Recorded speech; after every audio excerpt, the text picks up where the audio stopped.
Boa noite, pessoal.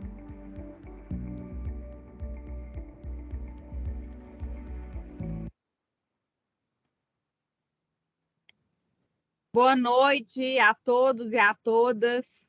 Eu quero super agradecer por você reservar parte do seu tempo para estar nesse momento conosco. Eu sou Marina Borges, mineiríssima, né? Eu abro a boca, meu sotaque não esconde. E eu atuo desde 2007, ajudando empresas a se desenvolverem através de gestão de tecnologia e gente. Eu tenho 15 anos na Falcone, onde desses 15, 7 eu tive uma atuação internacional em 4 continentes e em mais de 20 países. No Brasil, eu já passei por mais de 10 segmentos, atuando em diversas soluções e em muitas cidades do nosso Brasil, desde Boa Vista, em Roraima, Lages. E eu sou especialista na solução de desdobramento de metas e tenho uma paixão enorme por ajudar a resolver problemas de nossos clientes. Eu sou sócia da Falcone e sou diretora-geral da MID.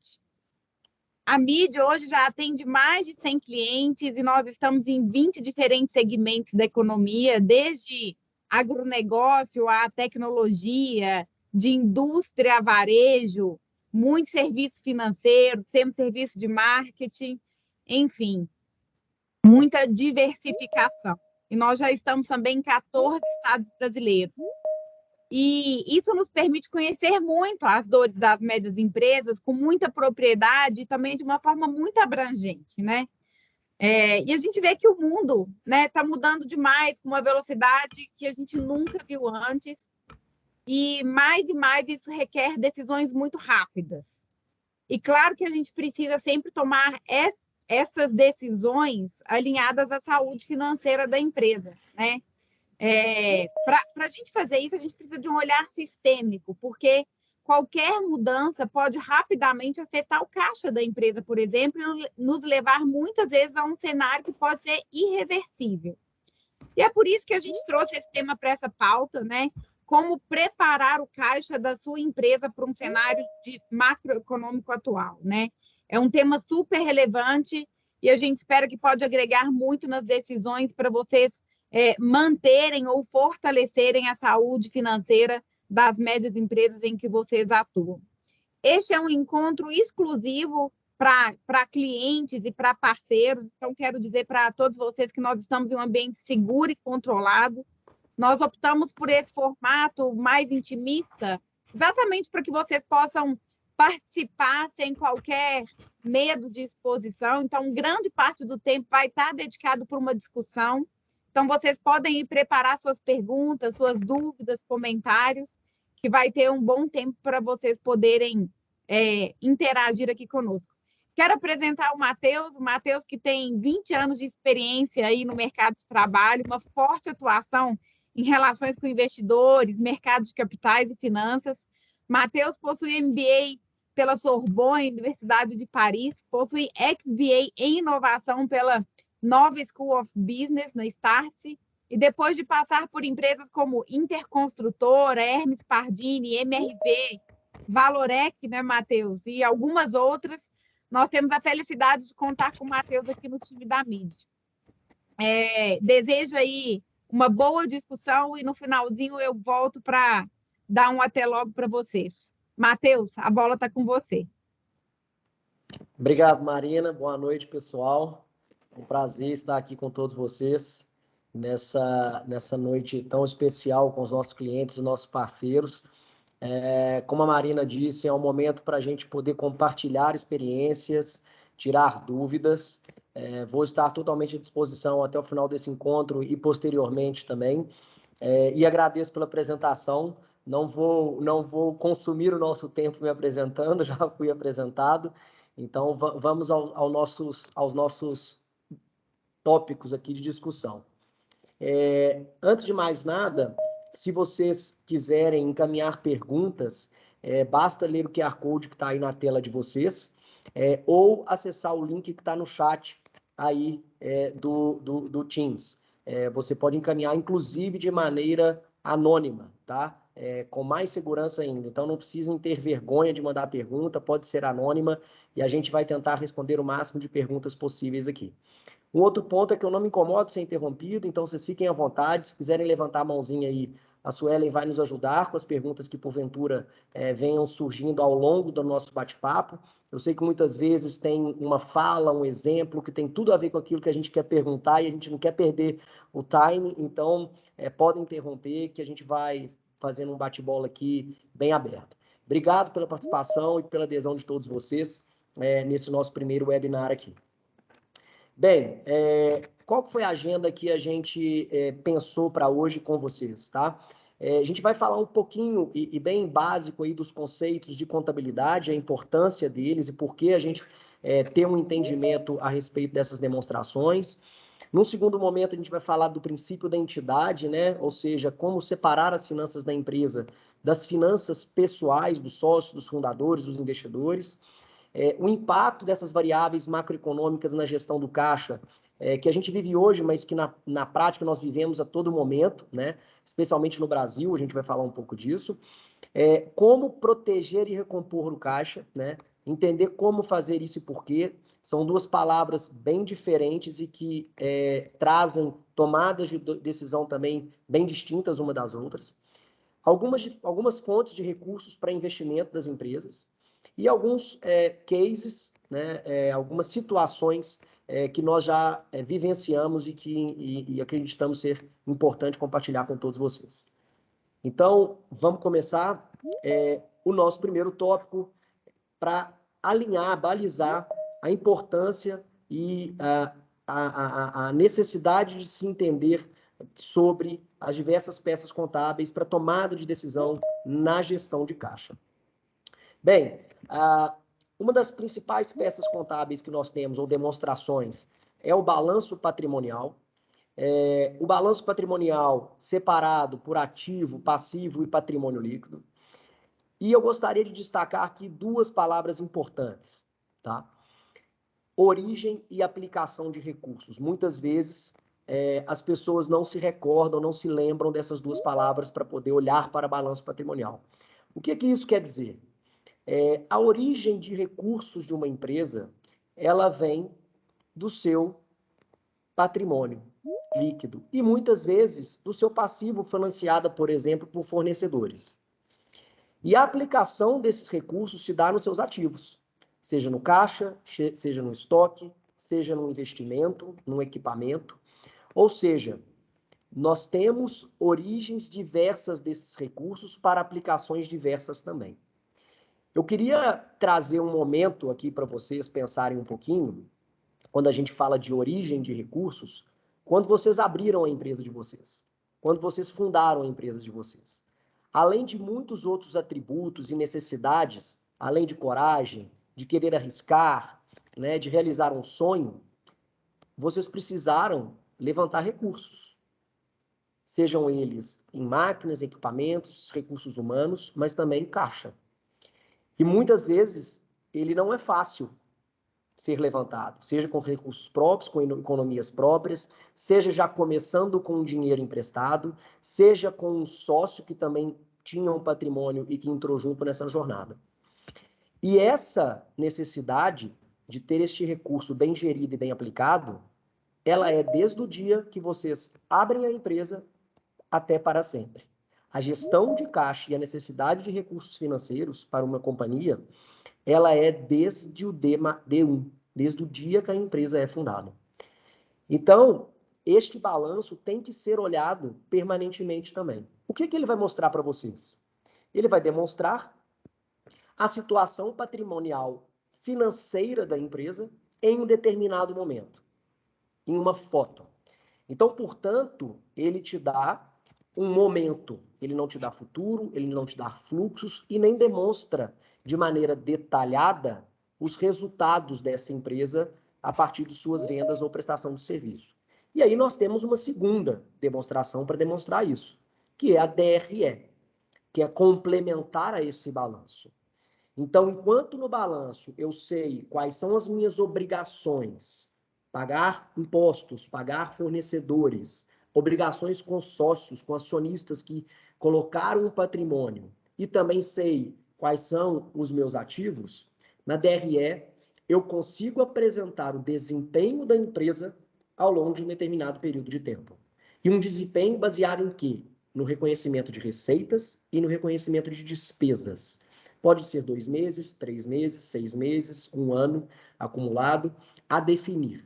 O propósito aqui é complementar o patrimônio, o balanço patrimonial e mostrar se você teve uma apuração de lucro ou prejuízo no período.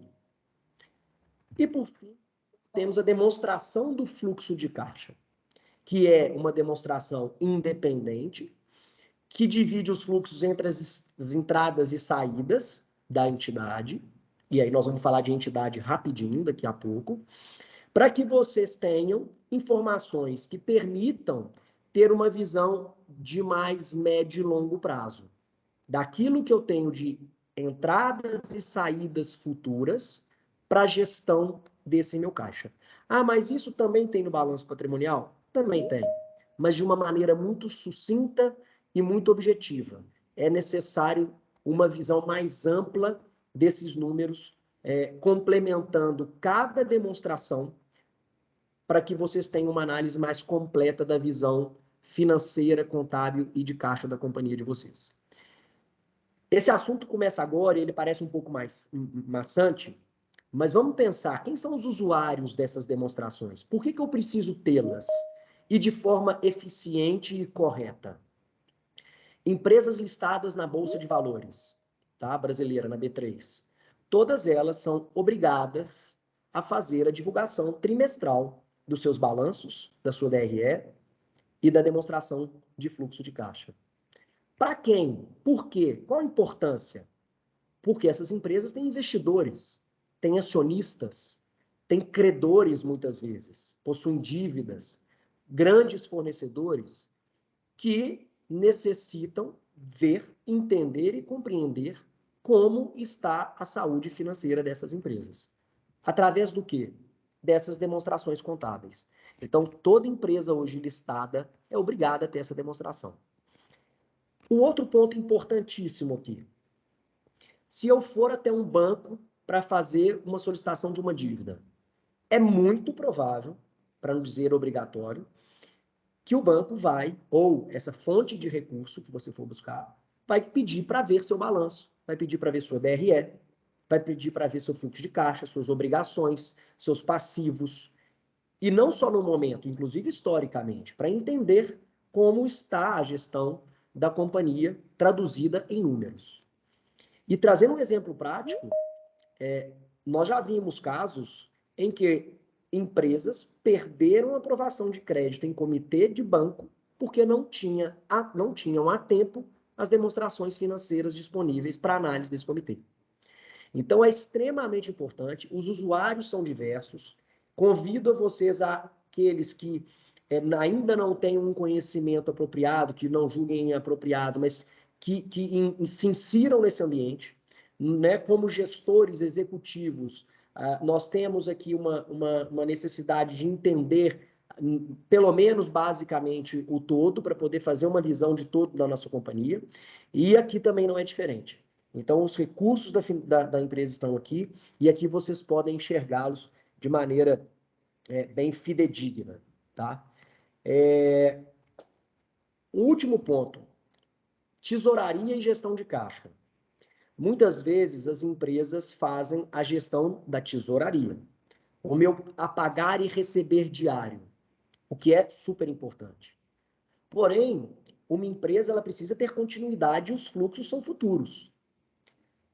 É possível fazer uma gestão de tesouraria, uma gestão de caixa no curtíssimo prazo. O que eu tenho para pagar essa semana? O que eu tenho para receber essa semana? O que eu tenho para pagar daqui a um mês? O que eu tenho para receber daqui a um mês?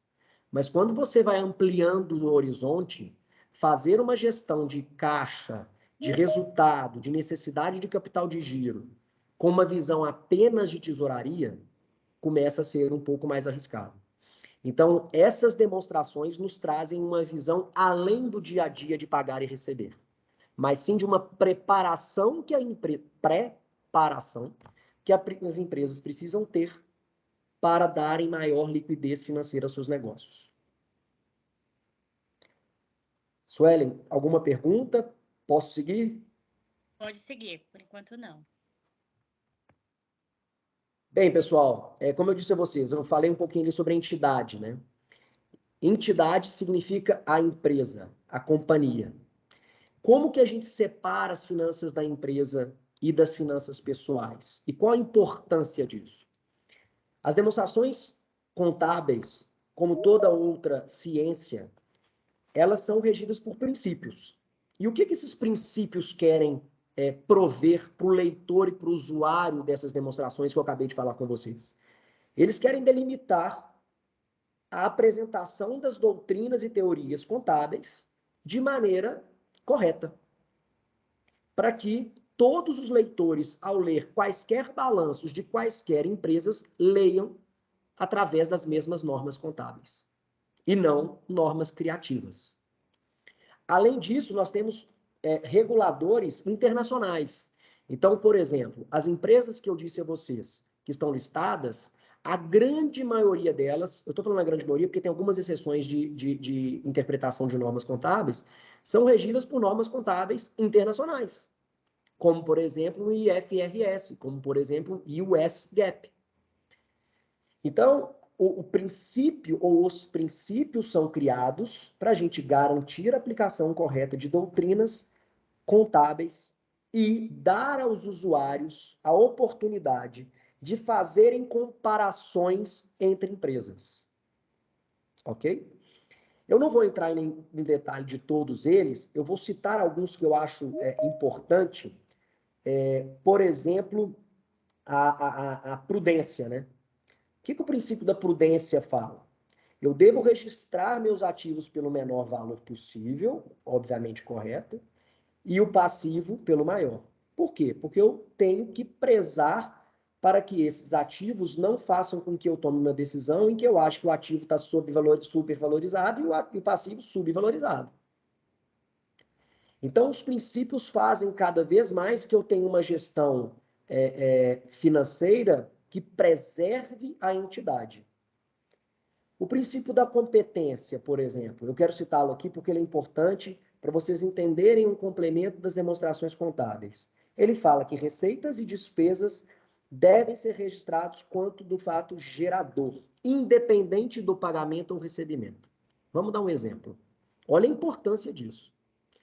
Se eu sou uma empresa que construo apartamentos, vendo um apartamento e reconheço essa despesa, essa receita, mas eu ainda não recebi o valor correspondente àquela receita, porque minha forma de recebimento é outra. Eu fiz um outro plano de pagamento para esse cliente. O que acontece? Eu tenho numa demonstração de resultado uma visão de que aquele resultado já aconteceu, mas o caixa daquele resultado ainda não veio para mim. Então, a gestão de caixa ela é necessária para entender, inclusive, esses descompassos que muitas vezes acontecem. Ou de uma maneira mais simples.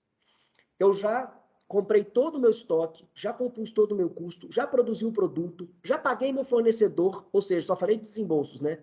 Dá até desespero, gastei, despesa, né? E vou vender. Vamos supor que eu sou uma empresa de vestuário. A camisa está pronta, vendi essa camisa. Já gastei tudo que eu precisava para fazer ela. E ainda vendo em 5 vezes para o meu cliente. Se eu não antecipar no cartão de crédito, eu vou receber isso em 5 vezes. Ou seja, mais um descompasso de fluxo de caixa. E mais uma necessidade de um olhar mais amplo para os resultados da empresa. Tá? Então, por isso eu quis trazer um pouco mais aqui de exemplo no princípio da competência, fazendo esse link com as demonstrações. Agora vamos ao nosso foco, princípio da entidade. A entidade, ela não se confunde com o patrimônio dos sócios, dos fundadores. Nem suas receitas, nem suas despesas. E a importância do patrimônio, do balanço patrimonial, é exatamente para que haja uma separação dessas contas e uma visualização segregada. Pois bem, pagar a minha conta de cartão de crédito pessoal na empresa fere o princípio da entidade? Fere. São contas pessoais. É o meu restaurante, ou a minha viagem, etc. Ah, o cartão corporativo da companhia. Eu fui fazer um almoço com um cliente. Não, é o cartão corporativo da companhia. Mas é preciso haver essa separação. Ah, eu vou comprar um carro em nome da empresa e vou colocar esse carro, essa despesa, ou talvez como um ativo, lá na empresa. Mas esse carro é do meu uso pessoal. Se confundiu novamente. Você utilizou um recurso da companhia, um resultado da companhia, um fluxo de caixa da companhia para uma aplicação, vejam as minhas palavras, pessoal, a origem de recursos com aplicação de recursos, que não é convergente para a empresa. Você aplicou fora da empresa aquele recurso. E ele não vai te dar retorno para a empresa. Olha que interessante. Então, a partir desse momento, a gente tem uma mistura, uma confusão de patrimônios pessoais com a companhia, que muitas vezes nos levam a análises distintas daquela que, de fato, a empresa nos apresenta. Vou dar um exemplo bem extremo, tá? Vamos supor que todas as contas dos sócios são pagas pela empresa e assim reconhecidas lá na sua DRE. E essa empresa não dá lucro. No final das contas, ela dá prejuízo. Mas será que se eu, então, revisitar essa demonstração, excluir essas despesas e recalcular o lucro, ela daria lucro? Então, são análises que nós temos que fazer e princípios que devem ser levados em consideração para que também a gente tome as corretas decisões na gestão financeira da companhia. Pois bem, Vamos sair um pouco aqui da teoria, da doutrina, da academia e vamos agora para um mundo mais prático, né? Como que as variáveis macroeconômicas, elas impactam na gestão de caixa das companhias? A primeira coisa que eu queria convidar vocês a fazer, mentalmente, é lembrarem aí desse período que está na tela, 2015 a 2021. Fatos marcantes que aconteceram em cada ano desse no Brasil. A gente lista pelo menos uns 3 bastante relevantes em cada ano, né? Não sei se você lembra, lá em 2015 foi a posse da presidente, da Dilma. Logo depois já se iniciou bastante conturbado, né, com movimentos de rua, com o depósito de impeachment ao final de 2015 e com impeachment em 2016. Olha só, 2016 já um impeachment da presidente. Aí quando a gente vai lá para 2017, a gente tem Joesley Day, né, e o Temer já presidente. Nós temos diversos outros. Aí, 2019, final de 2019 para 2020, nós já temos pandemia, né? Então, nós temos diversos eventos, seja num cenário nacional, quanto num cenário internacional.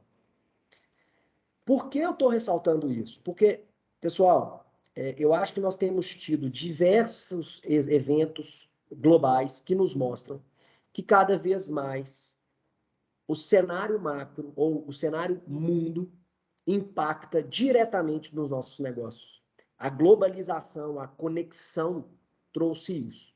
E quando isso acontece, a gente também precisa começar a olhar para esse cenário maior com mais cuidado e com mais frequência. Tá? Eu vou explicar o gráfico, mas primeiro eu quero falar um pouco à direita. Primeira coisa que é importante para as empresas: desenvolver indicadores internos para determinar qual é o caixa mínimo que eu preciso para fazer a gestão da minha empresa.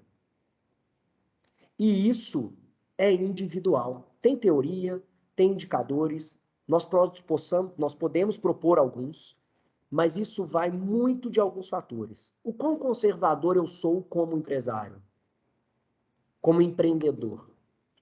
O quanto dói meu estômago se eu ver aquele caixa pequenininho ali e tendo que amanhã acordar e ver se eu vou ter caixa ou não para pagar a conta. Ou, não, eu não quero passar por essa dor. Meu caixa mínimo, então, tem que ser maior. E não é aconselhável fazer gestão com valores nominais. Ou seja, eu preciso ter 1 milhão no caixa. Isso pode ser muito, isso pode ser pouco, isso pode ser nada. Essa avaliação tem que ser feita olhando para as demonstrações financeiras. Olhando se eu tenho obrigações futuras relevantes com os meus fornecedores. Olhando se eu tenho os recebimentos convergindo para os meus desembolsos futuros. Porque, pessoal, nós vamos falar um pouco mais à frente.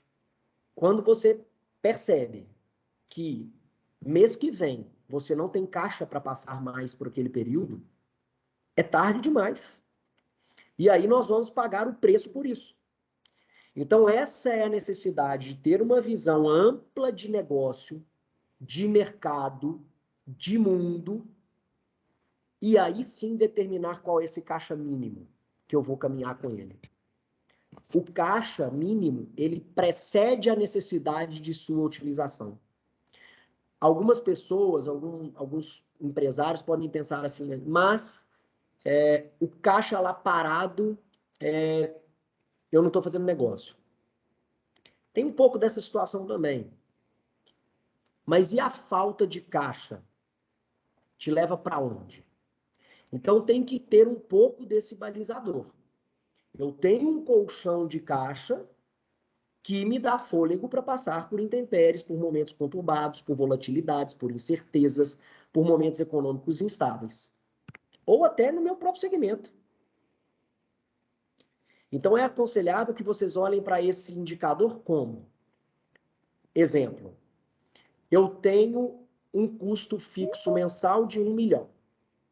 Ou seja, em 6 meses eu tenho 6 milhões de custo fixo mensal. E eu quero ter fôlego de caixa para pagar 6 meses de custo fixo, caso um evento adverso aconteça. Então, você vai manter 6 milhões em caixa. E aqui, pessoal, eu estou falando de disponibilidade mesmo, tá? Não estou falando em ativos. Ah, mas eu tenho uma loja, eu vendo ela. Pode até ser que você venda. O quão rápido e por qual preço. Então, tem algumas questões que devem ser colocadas. A priori, a gente está falando de gestão do caixa, disponibilidade mesmo. Tá? A segunda coisa é que alguém na companhia esteja olhando e monitorando as fontes de recursos disponíveis. Né? Não sei se vocês acompanharam, mas tem um banco que vem crescendo muito, e para entrar no mercado de crédito, o que ele fez? Ele ofereceu para clientes empréstimos a custo CDI mais zero. CDI mais zero. Ou seja, você poderia, mesmo sem precisar, pegar esse recurso, aplicar no caixa a CDI também, ou CDI mais alguma coisa. Então, são estratégias financeiras de estruturas de capital à luz do caixa que precisam ser monitoradas. E diversas outras que a gente vai falar também um pouco depois. Então, a mensagem é: monitorem com frequência a disponibilidade de recursos que existe no mercado e que, aliás, vem crescendo bastante. Tá? Voltando para o nosso gráfico, para a gente terminar esse ponto. Vamos lá em 2017, né? Em 2017, a gente vem aí, após todo o período conturbado aí de impeachment, mas com uma queda de IPCA e Selic, que são dois indicadores que ditam muito o fluxo de recursos para o Brasil e a disponibilidade de recursos dos bancos para emprestar, a vontade dos bancos emprestarem, tá? E normalmente a taxas muito mais atrativas e com uma certa flexibilidade também de disponibilizar esses recursos. A gente sabe, é normal que algumas empresas já têm até me falaram uma palavra eu achei interessante uma vez, uma bancabilidade, né, bastante alta, ou seja, eu vou no banco, eu pego o recurso quando eu quiser. Mas outras não são assim. Ou seja, vocês precisam se preparar ao longo do tempo para esse momento, pois uma hora a gente pode precisar desse recurso. E aí, pessoal, o que acontece normalmente? Também vou fazer uma pergunta. Se alguém quiser falar, tá? Levantar a mãozinha e responder, tudo bem, mas se quiser pensar também mentalmente. Quando eu estou com inflação baixa, taxa de juros baixa, normalmente o que está acontecendo no Brasil? Está tudo muito bem, obrigado, né? O PIB vai começar a crescer, está todo mundo animado, consumindo, crédito, vendendo, receita. Por que eu vou olhar para o meu caixa? É a hora de olhar para o caixa. É a hora de ir a mercado. É a hora de você colocá-lo num patamar mais alto ainda. Para você investir. Nós vamos ver case disso. Para investir. Ou para você se preparar, talvez, para um momento que você, nessa análise de segmento ou macroeconômico, pode achar que vai ter ali um ponto sensível que você já quer estar preparado. Então, mesmo nos momentos de bonança, de aumento de receita, de lucro, de geração de caixa, inclusive, é um dos melhores momentos para ir a mercado fazer captação. Para concluir, o exemplo é simples. Se você vai num banco apertado, precisando do dinheiro, a inflação está altíssima, o PIB para baixo, instabilidade, o que vai acontecer? Há uma grande probabilidade de você nem conseguir o recurso. Primeiro você precisa ter lá suas demonstrações, passar no comitê, etc. E se você conseguir, há uma grande probabilidade que seja com uma taxa de juros bem alta. E aí quem vai pagar por isso? Seu produto. Sua margem. E a priori a margem converge para geração de caixa. E aí a gente entra numa outra questão maior do que esse seminário aqui, desse webinar, que é, eu tenho capacidade de aumentar meu preço e manter meu volume de vendas? Eu consigo reduzir meu custo? Eu consigo vender mais? Eu consigo reduzir pessoal? Quem é que vai pagar os juros? Né? Então, isso pode ser bastante preocupante no momento em que você está num outro cenário de estresse. Então, olhar o caixa é atividade frequente e, normalmente, quando tem bonança, é a hora de você ir ao mercado. E recompor o caixa e deixar ele mais alto ainda. Porque depois, olha lá o que acontece. Olha aqui. Pandemia 2020, 2021. Olha a inflação, olha a Selic. Você vai ter que consumir seu caixa. Sua venda cai, sua margem cai, seu custo fixo está lá. Então, você consome parte desse colchão. Pessoal, mais uma vez, se tiverem perguntas, estou à disposição, pode levantar a mãozinha e ficar à vontade, tá? Vamos lá, chegando aqui para o nosso objetivo, né, desse webinar. Proteção de caixa e recomposição do caixa. Como é que a gente faz isso, né? Então, depois que eu analisei minhas demonstrações financeiras, depois que eu sei que a minha entidade realmente está atendendo os princípios contábeis e o que eu estou vendo de resultado ali é o resultado da companhia de verdade. É o resultado que aquele negócio está me dando. Depois que eu olhei para o futuro, fluxo de caixa, gestão de caixa é futuro, né? Gestão do caixa a curto prazo é mais tesouraria. Olhei para o futuro, entendi mais ou menos em que cenário que eu estou, e pessoal, a gente erra, tá? Não estou falando aqui que a gente vai acertar sempre, mas eu tenho uma percepção desse futuro, eu faço o quê? Proteção de caixa. Então, se eu me preparo, eu consigo planejar, eu consigo olhar para o longo prazo, eu consigo ser mais eficiente quando eu vou a mercado, por exemplo, né? A Marina colocou que eu tenho experiência em mercado de capitais. Quando eu vou conversar com uma instituição financeira, quando eu vou conversar com um potencial investidor, eu vou mais confiante, né? Portanto, você tem mais eficiência. Esse dinheiro, esse capital vem mais barato. Talvez muitos de vocês talvez ainda não pensam, outros talvez sim. Ah, mas eu não vou vender uma fatia da minha empresa para o investidor. Talvez no momento ter um investidor estratégico com recursos aqui vai ser barato para você. Porque você está planejado, seu valuation, o valor da sua empresa vai estar aumentado. Então você vai dar um valorzinho pequenininho. Agora, e se você estiver recompondo o seu caixa, ou seja, eu consumi meu caixa, eu não me preparei, eu não deixei um colchão ali, eu não deixei uma reserva, é bem provável que você vá vender seu carro mais barato do que você imaginava e mais rápido do que você imaginava, né? Então você vai ser mais ineficiente, você não vai se preparar tanto, vai ser mais improvisado. Ah, eu vou no banco que eu já conheço, eu não vou ter tempo de olhar para outras instituições. E, pessoal, saibam, bancos são como empresas que alguns precisam emprestar e outros não precisam. E para isso você precisa encontrá-lo. E para isso você precisa estar próximo deles, né? Mas para isso você precisa se planejar. Então, voltando na recomposição, recompor é, desculpa o termo mais coloquial, mas é tapar o buraco. É tapar o buraco. E ele é pontual, ele é de curto prazo, ele não vai durar muito tempo. Lá na frente, se você continuar recompondo o seu caixa, você vai voltar a ter esse problema novamente.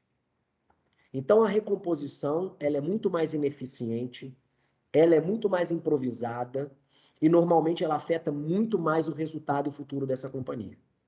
Então, proteção de caixa é o ideal, é o que a gente tem que pensar quando a gente pensa em gestão de caixa. E vamos falar um pouquinho de fontes de recursos, né? Como eu falei anteriormente, as fontes de recursos elas vêm se ampliando ao longo do tempo.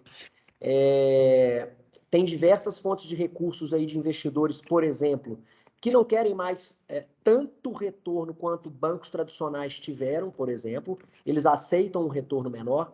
Tecnologia ajuda bastante nisso, né? Então, a gente tem aí taxas mais atrativas, talvez de instituições de crédito, microcrédito, não tão conhecidas, fintechs, etc., mas com taxas de atratividade boas. Então, a gente tem as tradicionais, né, instituições financeiras, o que eu acabei de dizer. Nós temos investidores, o que tem crescido bastante também, desde aceleradores, capital semente, private equity, investidores profissionalizados, fundos de investimentos, né, buscando contribuir para o crescimento dessas empresas. É claro que aí eu estou falando de participação lá no patrimônio, né, mas é uma origem de recursos importante, a gente tem que levar em consideração. Nós temos o governo, né? O governo, através de diversas linhas também, aqui é um ambiente bem amplo também, desde BNDES, leis de incentivo, recursos a fundo perdido, subsídios, né? Na própria pandemia nós tivemos alguns incentivos, é importante observar, estudar, quebrar um pouco de um paradigma aqui. Eu tive uma experiência em consultoria em inovação e tecnologia e uma boa parte voltada para fundos de incentivo e a fundo perdido, vejam que interessante.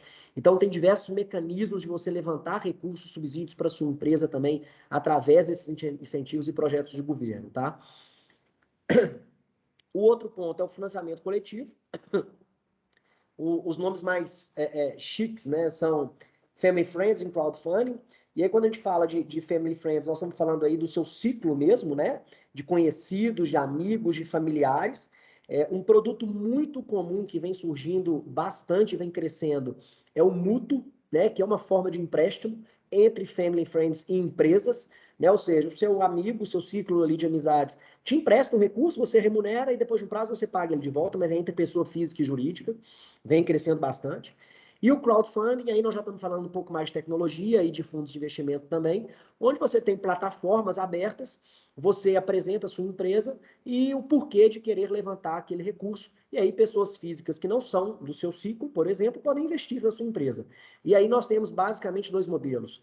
Pode ser tanto como investidores direto, né? Ou seja, tendo uma participação no seu capital social, ou como mútuo também, tá? E tem um terceiro aqui, como mútuo conversível.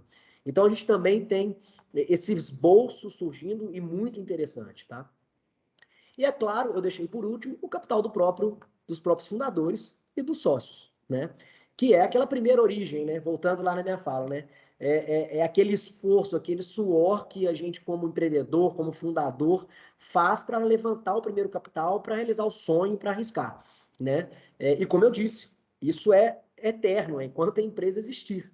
Então, o princípio da entidade aqui também é muito importante, né? Porque se eu tenho um capital na minha pessoa física, muitas vezes, pessoal, via de regra, não estou dizendo que é para todos os casos, mas via de regra, quem fomenta o capital da pessoa física, dos sócios, dos fundadores, é a empresa que ele tem. É a empresa que ele fundou e que deu certo.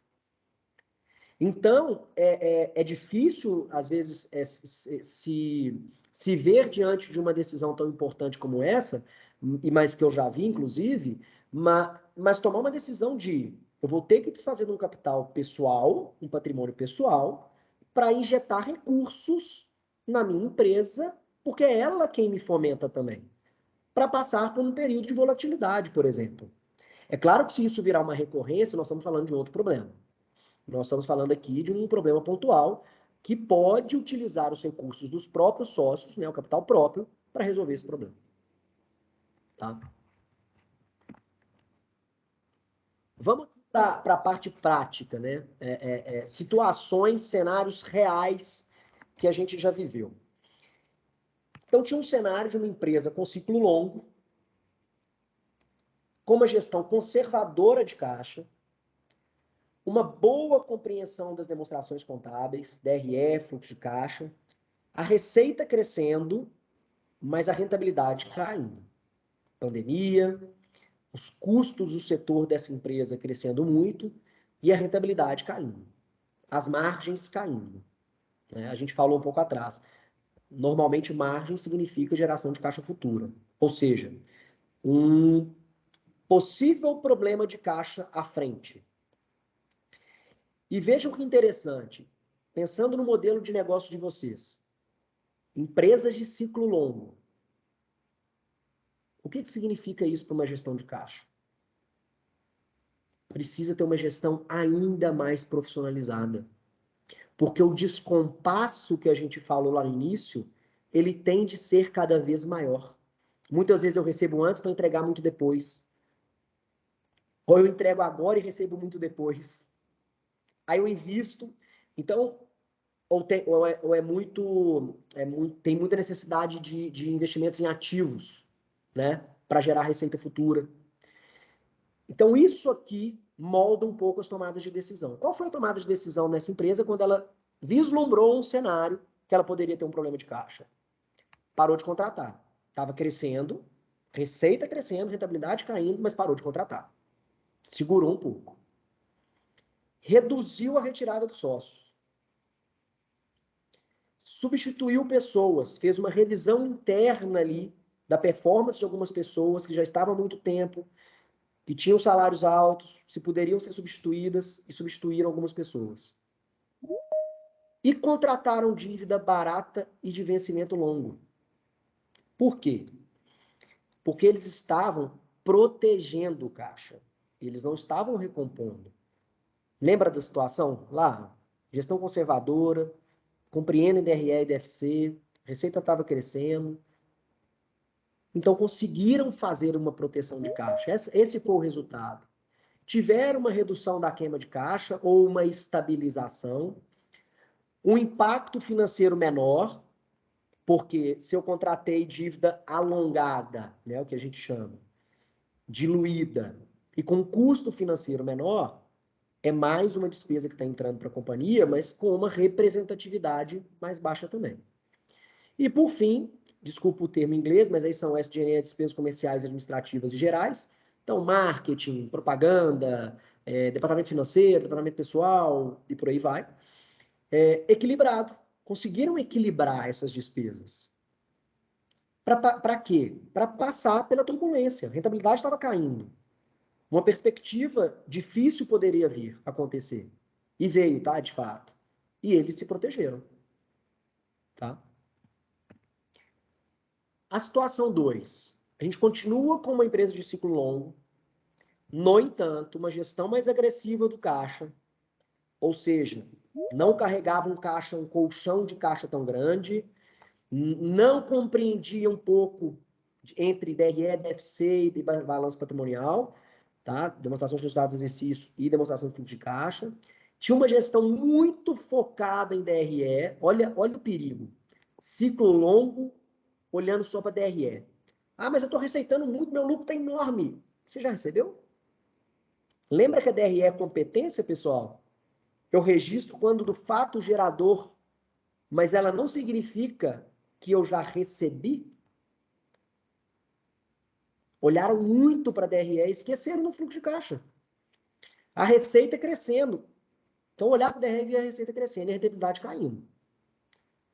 Qual que foi a tomada de decisão? Ou talvez, aqui cabe um parênteses, quais foram as únicas opções?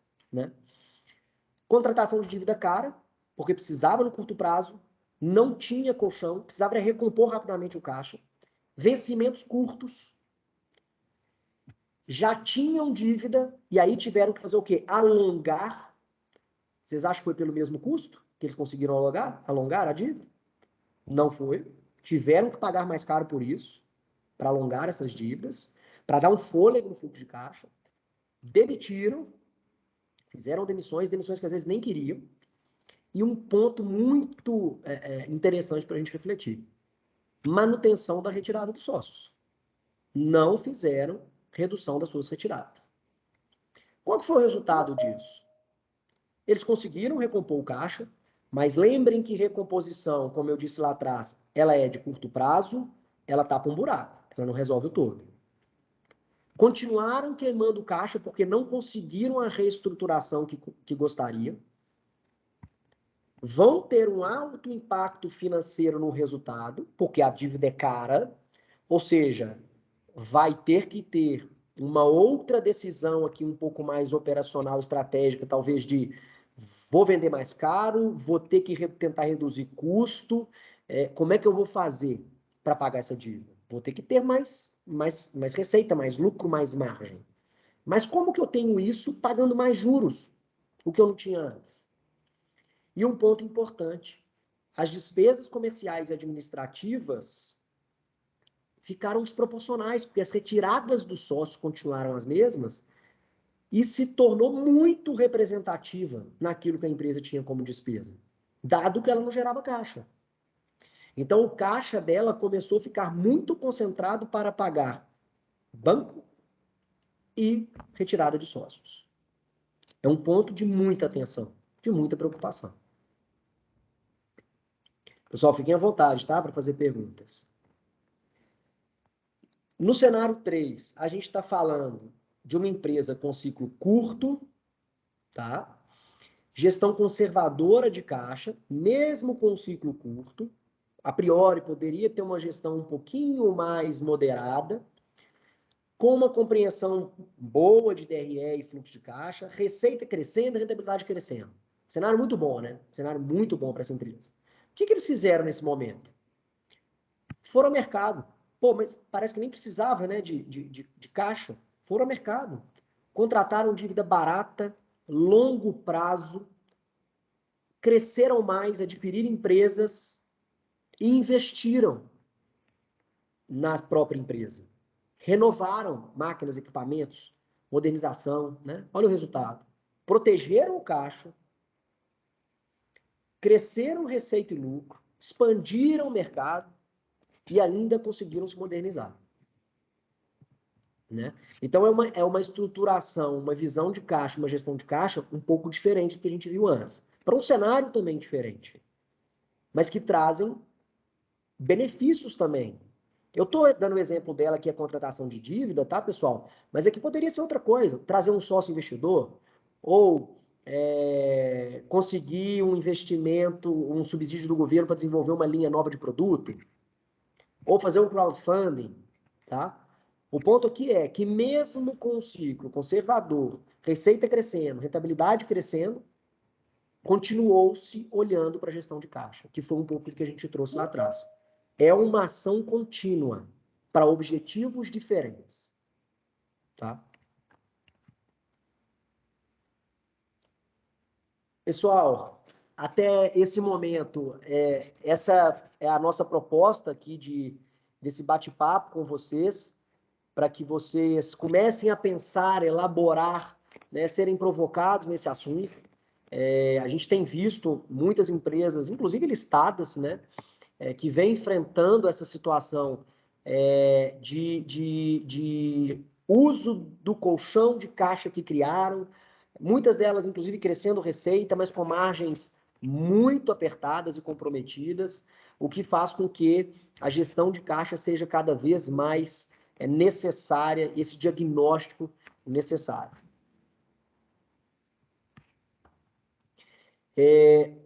A gente está disponível para um diagnóstico da situação econômica e financeira da empresa de vocês.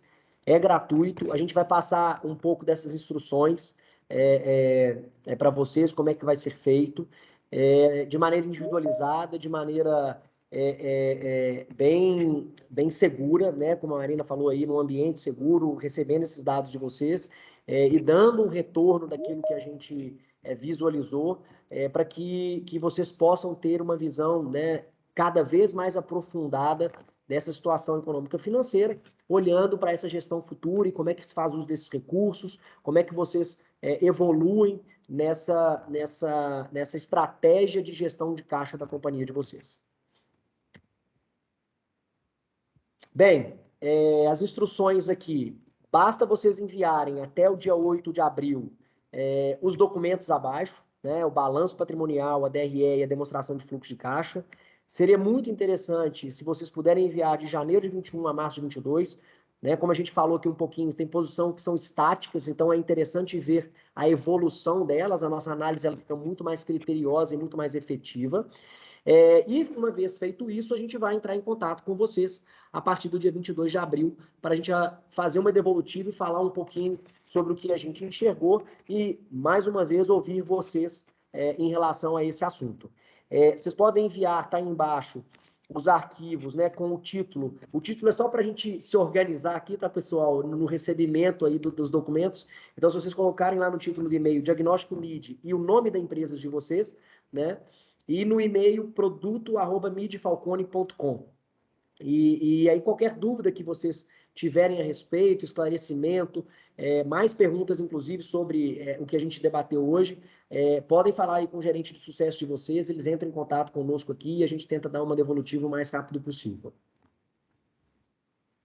Pessoal, mais uma vez aí, relembrando, se quiserem encaminhar perguntas lá para o nosso Slido, de forma, inclusive, né, anônima, faz a leitura do QR Code ou o link no chat, né? A Suelen deixou lá no início, está lá no chat aqui do lado do Teams. Vocês podem encaminhar que a gente vai passar agora para essas perguntas que porventura tenham sido encaminhadas.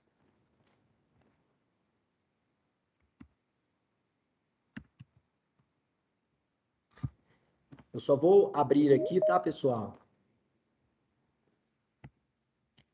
E vou compartilhar com vocês.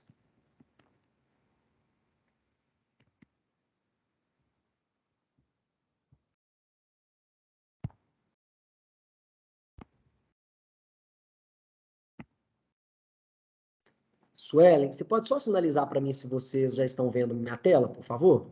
Sim, já estamos vendo. Então, ótimo. Eu acho que o anônimo deu certinho, né, pessoal? Olha só. É importante isso, né, para vocês se sentirem mais confortáveis, né? Aqui, só para vocês entenderem, vocês estão vendo o curtir aqui, né, no alto da pergunta. Então, o sistema ele faz esse ranqueamento, a gente vai tentar endereçar aqui dentro do limite de tempo que a gente tem as perguntas que vocês fizeram a partir desses likes aqui, tá bom? Então, a primeira pergunta: quais indicadores internos posso utilizar para desenvolver, para determinar um caixa mínimo? Ótima pergunta. Como eu disse, eu acho que tem duas coisas importantes a serem observadas. Primeiro, o estilo de gestão da companhia, tá? Eu sou uma companhia mais arrojada, eu sou uma companhia mais conservadora, eu gosto de ter um pouco mais de horizonte para eu poder passar, talvez, por problemas internos, externos, macro, etc. Isso por quê? Porque isso vai ser determinante para que esse indicador seja apurado, tá? E aí, em períodos. Então, por exemplo, eu sou uma empresa conservadora e, portanto, eu não posso nem pensar que daqui 6 meses eu não vou pagar minha folha de pagamentos, né? Então, você vai pegar qual é seu custo de pessoal mensal médio, né? Se tiver uma oscilação muito grande, você faz uma média disso. E você vai ver quanto de caixa você precisa para pagar essa folha no período que você determinar. Então, se 6 meses me deixa confortável, eu vou ter que ter 6 meses no meu caixa. Porém, eu dei o exemplo só de folha, pessoal. Vocês têm que somar todas as despesas, compromissos e obrigações que deixam vocês tranquilos para pagar no período de tempo. Ah, não, mas eu também quero garantir que os fornecedores que eu vou pagar daqui 30, 60, 90, eu vou ter recurso no caixa. Adiciona isso ao seu caixa. E ao final você vai ter um número nominal de caixa mínimo, mas que no indicador tem que representar, nesse meu exemplo, o número de meses que você consegue pagar seus custos fixos e fornecedores, por exemplo. Tá? Esse é um dos indicadores. O outro indicador é um pouquinho mais complexo, mas é olhar para a conversão de caixa. O que isso significa? É o quanto a minha DRE, o meu resultado, de fato, gera caixa para mim. Então, se ela é uma empresa, né? Quem fez a pergunta, se você é uma empresa que vende alguma coisa e que demora a receber, você pode fazer um indicador de caixa mínimo em relação à sua receita. Porque eu tenho um ciclo muito longo de recebimento. Eu sei que isso pode ser um problema no meu caixa. Portanto, eu quero ter isso no meu colchão de caixa. Esses são alguns indicadores que vocês podem ter para mensurar caixa mínimo. Tá? Na sua visão, vou passar para a segunda, tá? Na sua visão, o tema de caixa deve ser tema apenas da alta administração ou deve ser tema para todos terem conhecimento na organização? Muito boa essa pergunta, tá? Eu penso que a gestão do caixa de maneiras diferentes é tema de toda a organização. Vou dar exemplos. A alta administração, ela tem um papel de olhar para o futuro dessa companhia. Olhar para o planejamento estratégico dessa companhia, para os investimentos de recursos dessa companhia. E por isso, ela deve fazer uma gestão de caixa mais estratégica no seguinte sentido: devo tomar dívida daqui para um ano? Eu preciso de aumentar um capital social aqui? Então, é uma gestão mais estratégica, olhando para o futuro da companhia. Estou vendo um cenário macro mais desafiador para o nosso negócio ou para o nosso mercado? A alta administração tem que dar orientação para esse tipo de estratégia. Ah, então vamos a mercado. Gerente financeiro, tesouraria, precisamos captar. No segundo nível, a gestão financeira da empresa, ela passa por diversas áreas, desde a venda até a contabilidade, até o back-office. Então, é super importante que todos os gestores da companhia tenham uma visão de como a sua atuação impacta na gestão desse caixa, na entrada e na saída de recursos. Mais do que saber se um produto dele que foi vendido teve margem tão somente, o que é super importante, ele tem que saber o seguinte: o fluxo de recebimento que eu vendi esse produto tá legal? É o que a empresa está precisando? Será que eu não estou vendendo muito alongado, não toda hora? Uma vez eu tive um cliente que ele me falou assim: poxa, toda vez que o cliente dele, né, ia comprar alguma coisa, ele falava: você quer parcelar em 12 vezes? Né? Não, para de oferecer 12 vezes, às vezes você quer pagar de uma, né? Ou seja, se beneficia disso. Então, acho que todo o nível 2 gerencial tem que olhar para suas ações como gestão de caixa. E vou além. Vamos falar das demais pessoas da organização. Pessoal, quando a gente fala de gestão de caixa, nós estamos falando da moedinha que está caindo no chão e eu não estou tomando conta também. Então, quando qualquer ou quaisquer colaboradores veem que a empresa está tendo uma despesa desnecessária, está gastando com aquilo que não precisa, está colocando dinheiro naquilo que na visão dele não é necessário, faz parte ali da autonomia dele também levar isso para um gestor, levar isso para a auto-administração. De que na visão dele tem alguma coisa impactando o caixa da companhia. Tem uma frase que fala, né? Cash is king. O caixa é o rei. É o caixa que move as companhias. É o caixa que quebra também. Então, todos têm sua responsabilidade, distintas em cada nível. Tá? No cenário 2, eu posso quebrar a empresa tendo lucro operacional no DRE? Excelente pergunta. E a empresa tendo um ciclo muito longo? Sim, pode. Vamos lá. A DRE, ela significa o quê?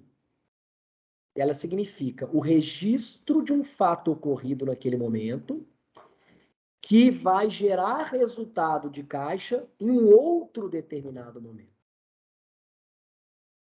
Então, se você tem uma venda, por exemplo, tá?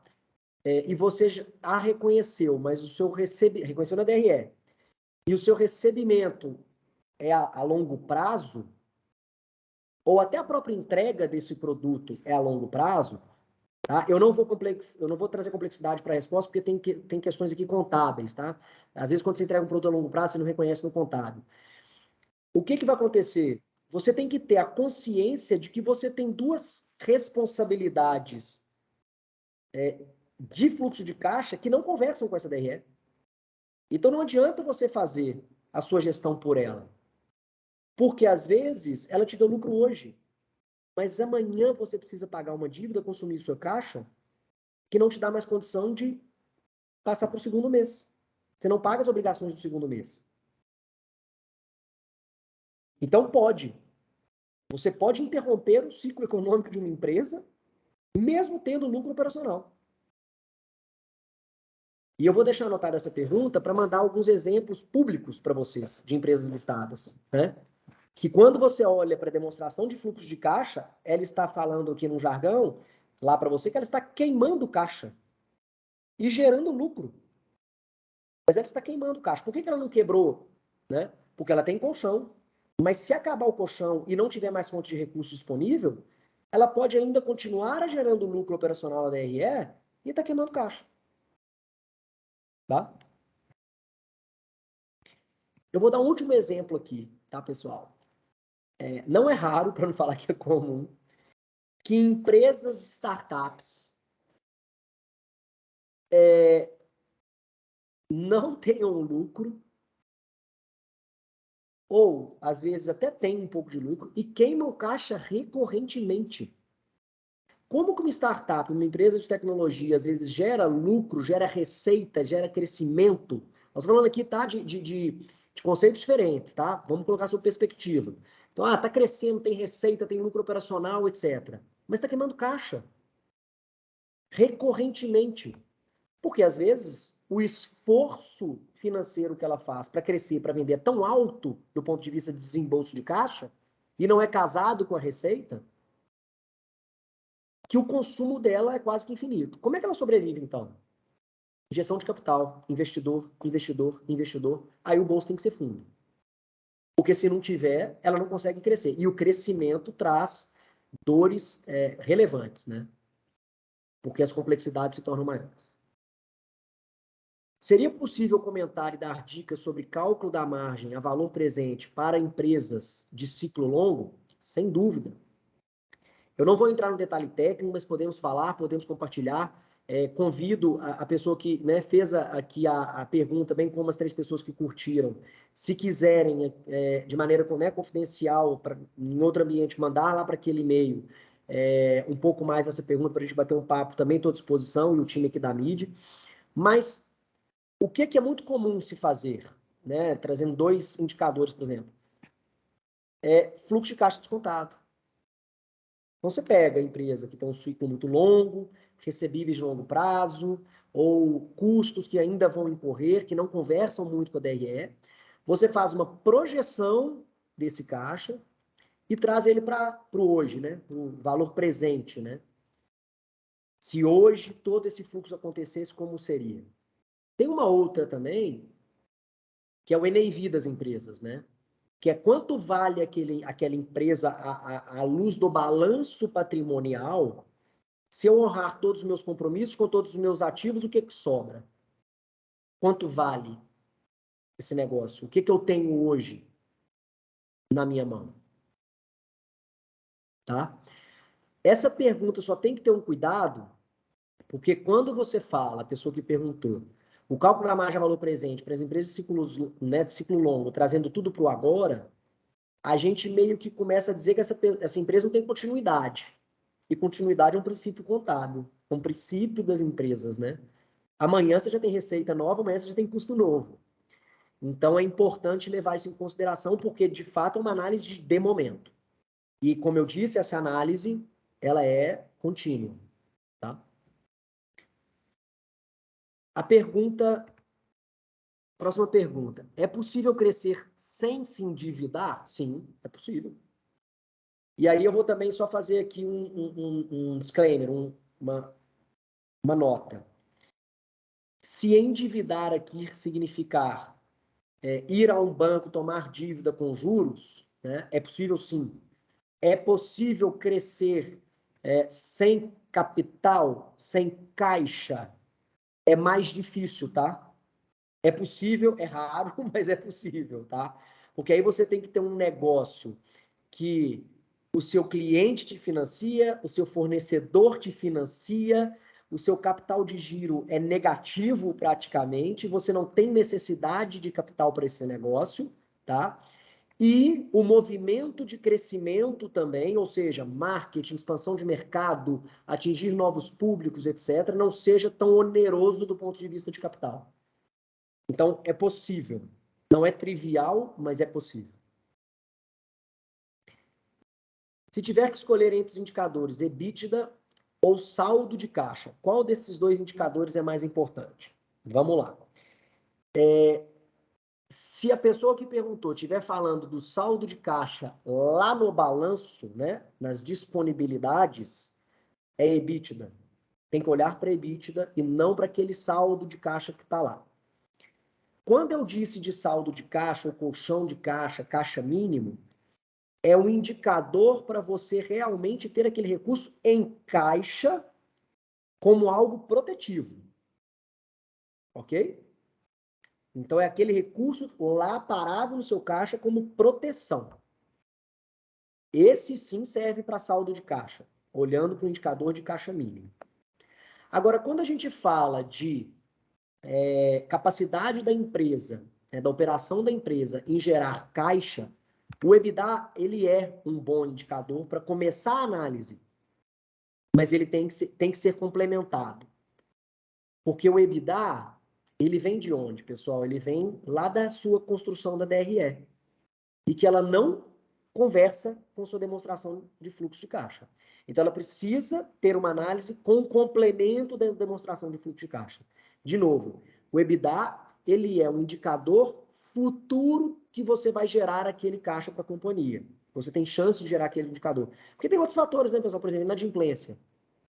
Às vezes ela não está lá na DRE ainda. Se o cliente não te pagar, você reconheceu lá e você não viu os recursos. A não ser que você tenha uma provisão antecipadamente sido feita para que, se um dia esse cliente não me pagar, está lá provisionado. Que eu também não vejo muito acontecer, tá? Então, o EBITDA pode ser utilizado na gestão de caixa junto com a demonstração do fluxo de caixa. E o saldo de caixa para gestão de caixa mínimo. Próxima pergunta. Existe algum limite máximo ou meta de relação de endividamento em relação à geração de caixa ou EBITDA? Vamos lá. Não existe limite, tá, pessoal? Mas existem padrões, existem recomendações financeiras para cada tipo de negócio, tá? E aí eu vou sair um pouquinho aqui do nosso webinar para falar um pouco mais de mercado de capitais. Eu acho que esse exemplo vale aqui. O mercado de capitais normalmente estabelece padrões para isso que você perguntou. Ou seja, empresas do setor A que tem uma alavancagem ou um endividamento de 5 vezes EBITDA, eu aceito. Mas se for de 7, eu não aceito. Tem segmentos que aceitam só 2 vezes o EBITDA. Não aceita mais do que isso. Por que isso? Com uma visão muito mais do que é o seu negócio, da capacidade do seu negócio de gerar caixa, da sua necessidade de caixa, da sua capacidade de crescimento. Porque às vezes o seu EBITDA desse ano é 1, mas no ano que vem vai ser 2, porque a capacidade do seu segmento crescer é muito alta, ou seja, no ano 1 você está muito alavancado, mas o mercado entende que no ano 2 a sua capacidade de se alavancar é muito alta também. Então, normalmente, quem baliza isso é o mercado de capitais e bancos, tomadores de crédito de instituições financeiras, tá? Também é uma pergunta que eu vou anotar e a gente pode tentar passar para vocês como que alguns segmentos que estão listados na Bolsa estão de alavancagem. Como é que é o padrão de alavancagem de endividamento dessas empresas listadas? Eu estou sempre falando, né, fazendo referência à empresa listada, pessoal, porque é a fonte mais fácil e pública de acesso a esses dados, tá bom? Suelen, como é que a gente está de tempo para dar continuidade aqui às perguntas? Deixa eu ver, a gente tem mais 25 minutos, correto?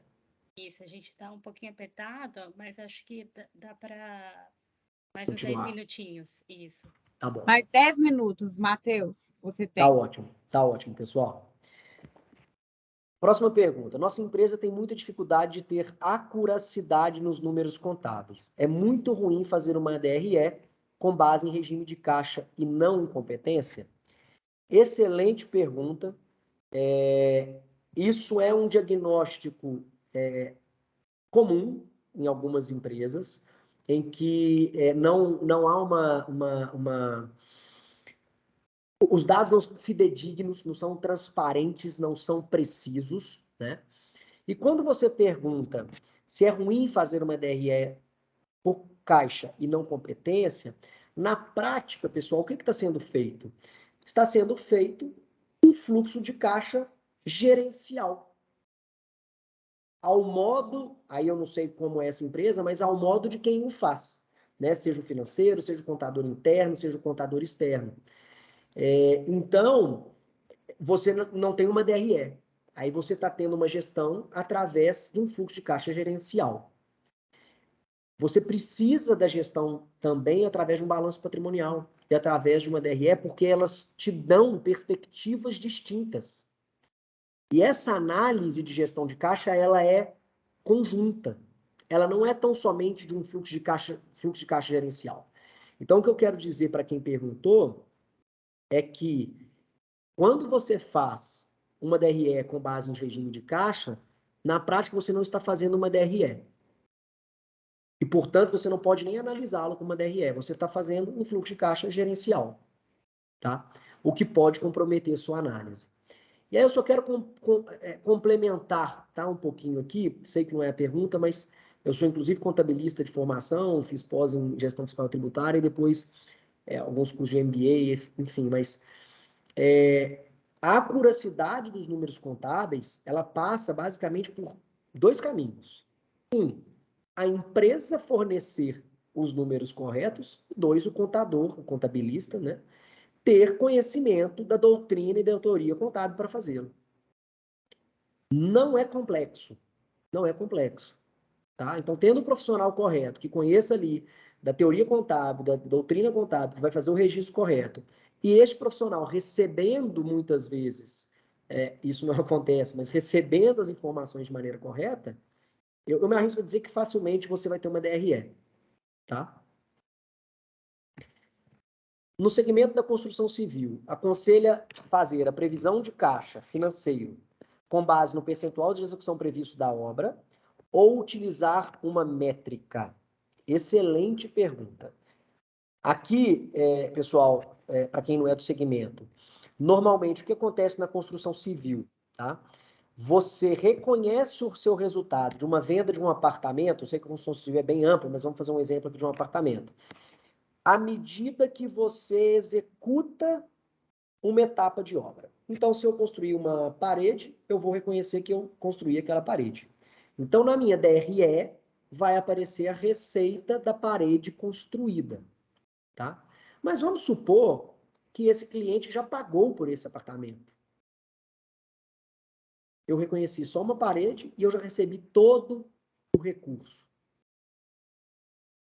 O que que acontece? O descasamento é muito grande. Esse é um dos setores, para quem perguntou, que mais se aconselha fazer a previsão de caixa olhando para fluxos financeiros futuros projetados.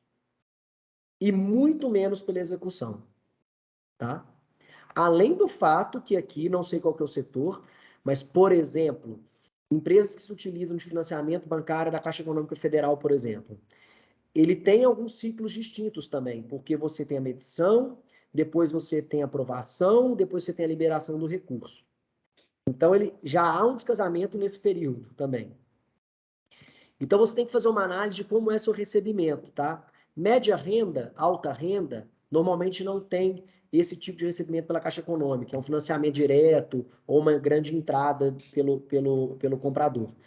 Então, aqui, eu não recomendaria, salvo alguma exceção do modelo de negócio, tá? Para quem perguntou, a previsão de caixa por execução, mas sim por projeção futura de fluxo de caixa e demonstração de fluxo de caixa. É essa a previsão. E esse setor, pessoal, para quem acompanhou, foi um dos que tiveram grandes impactos, a título de exemplo que eu coloquei aqui. INCC bateu 18% nos últimos 2 anos. Né? Então, eu estava reconhecendo lá uma receita, um lucro, que de repente não é aquele mais que vai se realizar. E isso poderia, eu sei que é difícil para quem perguntou, tá? Poderia, de alguma forma, ter sido ajustado no fluxo de caixa futuro à medida que eu começo a enxergar que aquele apartamento que eu vendi não vai ter mais aquele mesmo custo. Mas eu já vendi, meu preço já está fixo. Mas eu vou ter um custo maior. E, opa, se eu vou ter um custo maior, minha margem vai ser menor, será que eu vou precisar de mais caixa lá na frente? Ou seja, eu ainda estou construindo aquele apartamento, mas eu já percebi que eu vou precisar proteger meu caixa.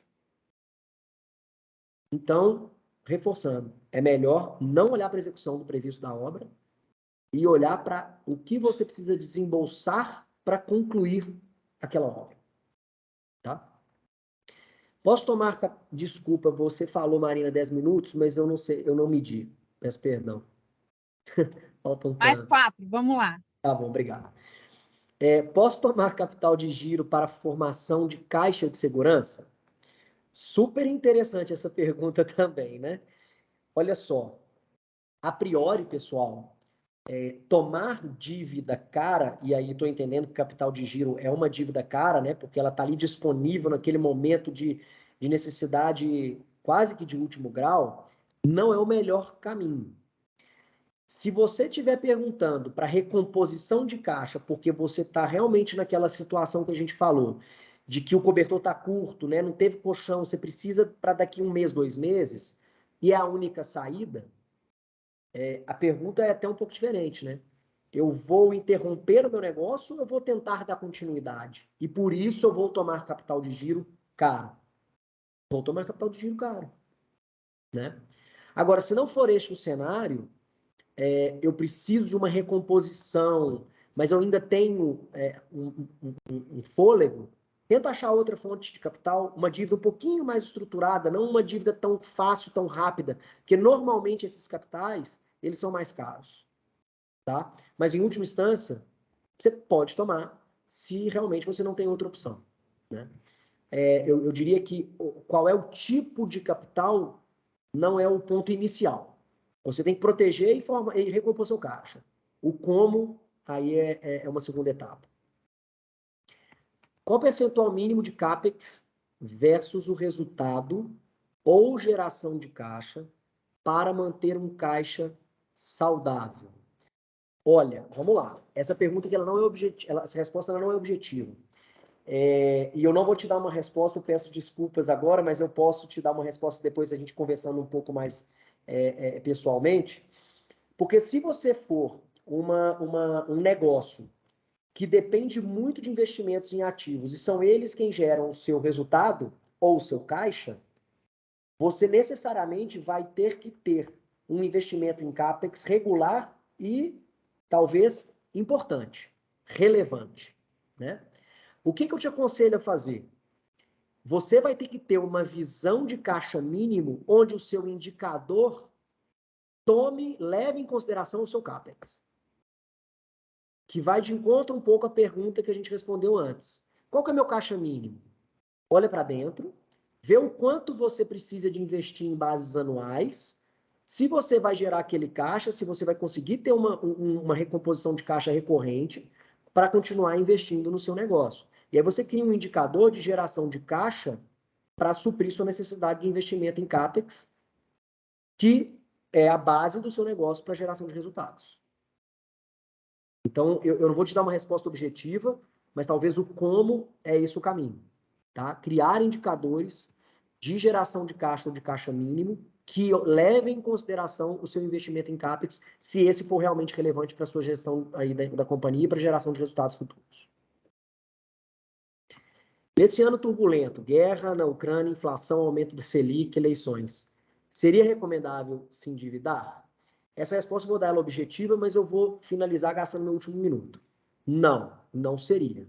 O que seria o recomendável? O recomendável seria você, né, ter tido uma atuação de proteção para que você chegasse nesse momento com um pouco mais de conforto para essa gestão.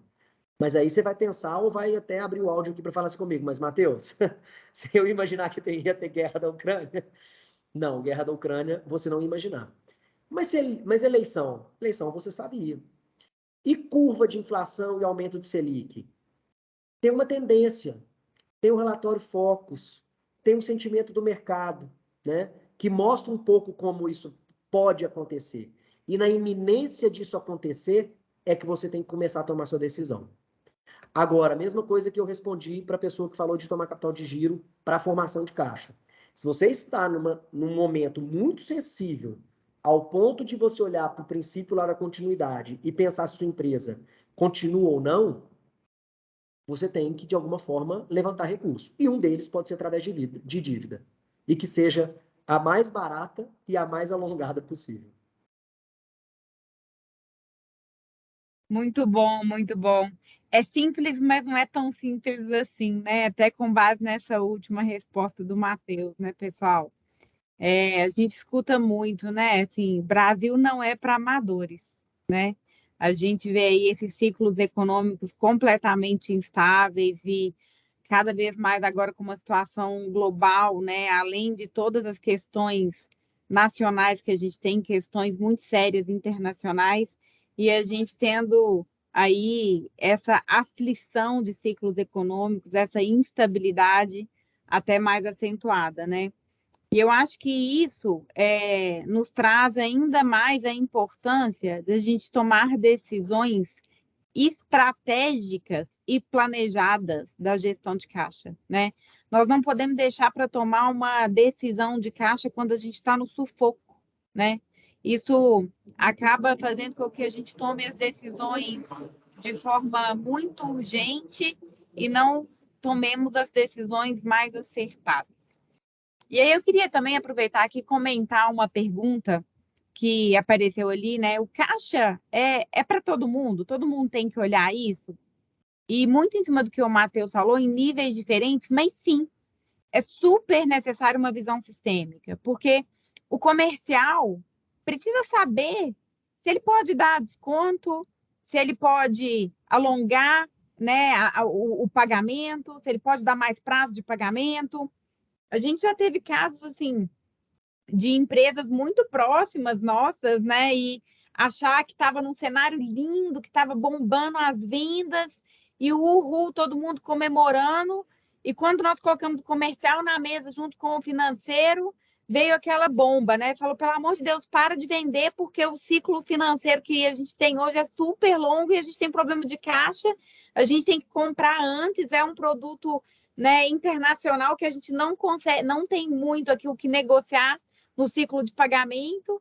Então, assim, caixa é para todo mundo em níveis diferentes, mas essa visão sistêmica de como que um lado afeta o outro, isso é fundamental. As pessoas precisam ter essa visão para sua tomada de decisão no dia a dia, né? Bom, eu espero que vocês tenham aproveitado a discussão. Aqui na mídia a gente quer cada vez mais promover esse tipo de debate, tá? Para a nossa rede de clientes e nossos parceiros. Quem ficou com dúvida aí dos dados que precisa mandar, pode perguntar no e-mail também. Vou aproveitar que esses últimos 2 minutos, Suelen, se você puder voltar, por favor, a tela do e-mail que as pessoas precisam mandar e todo mundo, quem quiser ainda ir tirar uma foto daquela tela do e-mail ali, produto@midfalcone, e tirar uma foto aí dos dados que precisam mandar e a data. A gente está super à disposição. As pequenas e médias no Brasil, gente, hoje é a principal força motriz da nossa economia. É a maior fonte de renda e de emprego. Pequenas e médias têm uma participação de 30% no PIB. São mais de 5 milhões nas médias empresas, tirando as pequenas, tá? E aí, visando justamente democratizar o acesso às melhores práticas de gestão, nós, na mídia e na Falcone, acreditamos muito que esse é o caminho para a construção de organizações melhores, uma gestão mais eficiente, faz organizações mais fortes e uma sociedade melhor. E no Brasil, né, o empreendedor, vocês têm um papel muito importante nessa transformação. Muito obrigada, todo mundo, por ter dedicado aí esse tempo, né, dessa noite de quarta-feira junto conosco, ter colocado aí na sua agenda para estar aqui. Muito obrigada, Matheus, por sua brilhante condução. Um grande abraço para todo mundo, muito boa noite.